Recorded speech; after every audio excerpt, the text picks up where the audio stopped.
Hey everybody, and welcome to Twin Talk, a video discussion show where twin brothers Chris and Kevin drink and draw. We'll talk about comic books, movies, and all things pop culture. We are your hosts, Chris Hart, Kevin Hart, and today we are taking a look back at Jurassic Park, The Lost World.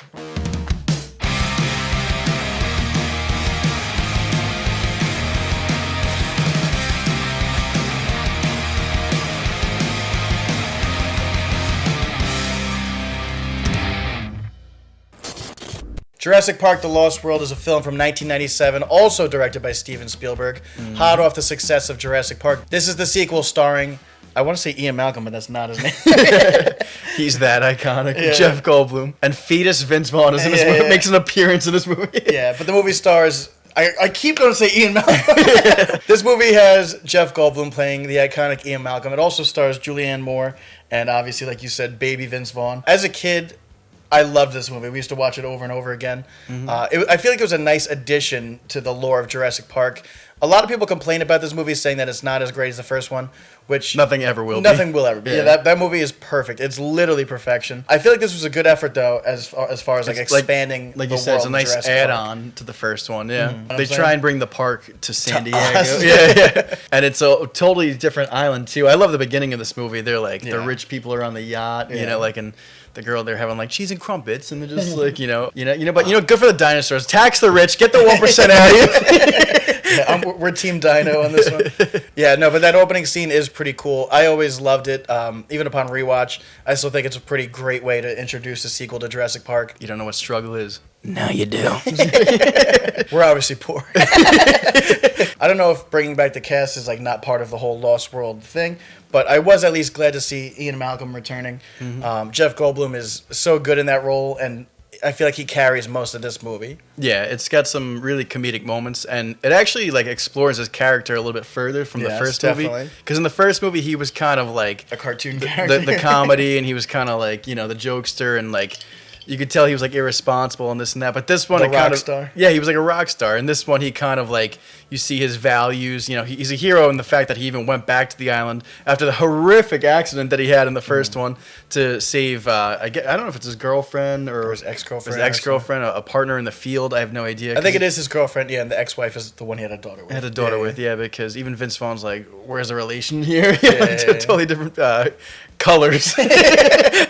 Which, by the way, she is the worst part of the movie. I'm sorry. I know they tried like appealing to kids, but I could not stand her character. I don't even remember the character's name. The gymnast, which that's the worst part of the movie, is when she does like the 360 heroic thing on the pipes. A militia of trained professionals couldn't take out these dinosaurs. She just does like a backflip and kicks a velociraptor. A junior varsity gymnast can take out multiple velociraptors. I have a lot of problems with that. And the way she stands after it, it's like... She's like I'm a gangster. John Newman. the real boss. That's easily the worst part of the movie. But that's not enough for me to hate it. Yeah, no. A lot of people don't like the movie. I really think it is a great movie. It's very entertaining, especially like in hindsight when you see like the ebbs and flows of how good and bad some Jurassic Park movies were and sequels. This one is definitely one of the better ones. It's up there, yeah. And like I said, it's a great continuity to add, like we said, the second island, Isla Sorna, right? Is this one? Isla Nublar is the island we saw in Jurassic Park. This one, they had like a testing site, right? Hammond wants them to go to research But then there's another, InGen is the company. Another agenda. Yeah, InGen is the company that's trying to get them to, I guess, bring the dinosaurs back for a San Diego zoo. It's about that money, honey. Yeah. And honestly, a lot of people crap on that idea of like, oh, how many times can man, bring dinosaurs? And like, it's so stupid. But as long as money is involved, human beings are capable of any type of evil. I mean, look at the world we live in. Even the fact that there was these two different teams, like, one was more like nature versus nurture, right? Like they wanted to go in and research and observe, but they said don't interact. And then obviously you got the team that's coming in. It was almost like Pocahontas, like Avatar, where they go in and they just kick the doors in and like take over. And they're like, oh, these dinosaurs don't have any rights; they're our property. So we're gonna cash in on them. That I like that whole agenda. The bald hunter is like one of my favorite characters of this movie. Knock off Professor X. Yeah. He was like this movie's Muldoon from the first one. That guy. Yes. The camper scene is probably got to be my favorite scene. Like that's a highlight of the movie. Yeah, when they're in the mud and all the stakes. Intense. Spielberg again, he does great stuff with like the building on the suspense. You see the T-Rex coming through the you hear it first, then you see like the trees shaking, and then like the practical eyes again against the camper and everything. Just the way he like slowly makes it happen and it builds these action sequences. The guy's a freaking legend. I just love that like the T-Rex is like the two parents going for like the baby T-Rex. It's like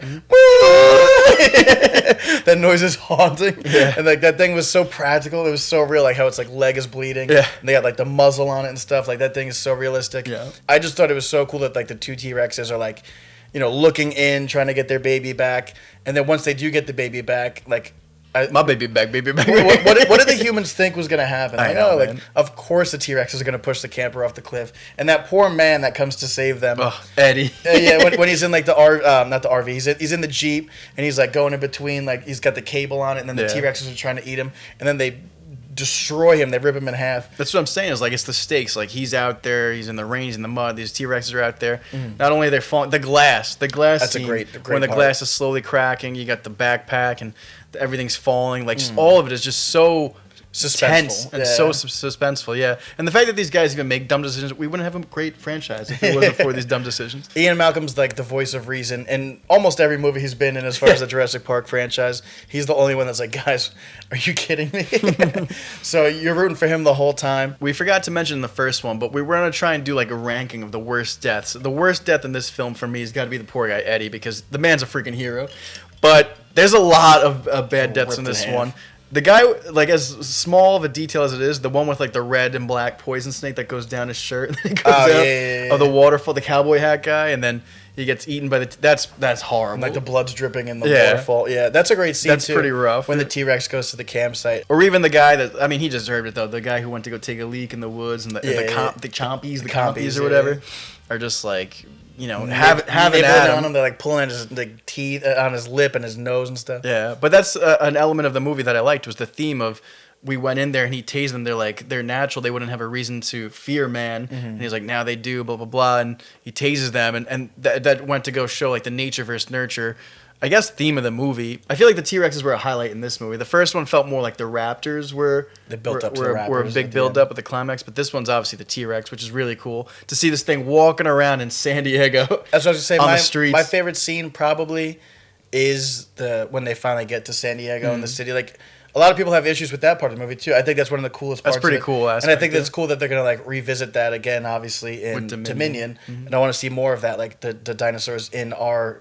arena, basically, you know. Another scene that I like too, which it's obviously not as good as the first one, the Velociraptor scene. I think it is a pretty suspenseful scene. That one was okay. Yeah, when they're like stuck in like that room or whatever, and like the Velociraptors are like going under the dirt and stuff, like, and they're coming from both sides. To me, that was pretty entertaining. And then it's like chomping at the glass in the car trying to get Ian Malcolm. It's a lot of the way they escaped was a little too convenient, though. Yeah, they kind of dumbed down the raptors in this one, especially after building up as such like intelligent creatures in the first one. And I like the end credit scene. It almost like, you know, not knowing then, but there was pterodactyls at the end. I was like, oh snap! Like one of my favorite dinosaurs.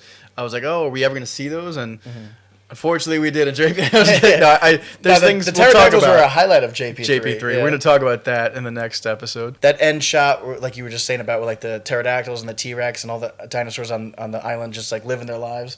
Like that's pretty like poetic to me. That's like, if man didn't make them or go there, like they would just live fine. Yeah. But the fact that we keep going in there, we keep trying to bring them back, that's when all the terror happens, and then we're like, oh, you know, why did this happen? It's because man is the real monster. Yeah, exactly. So I like that theme of Jurassic Park's movies all the time. Final score, what are you giving this thing?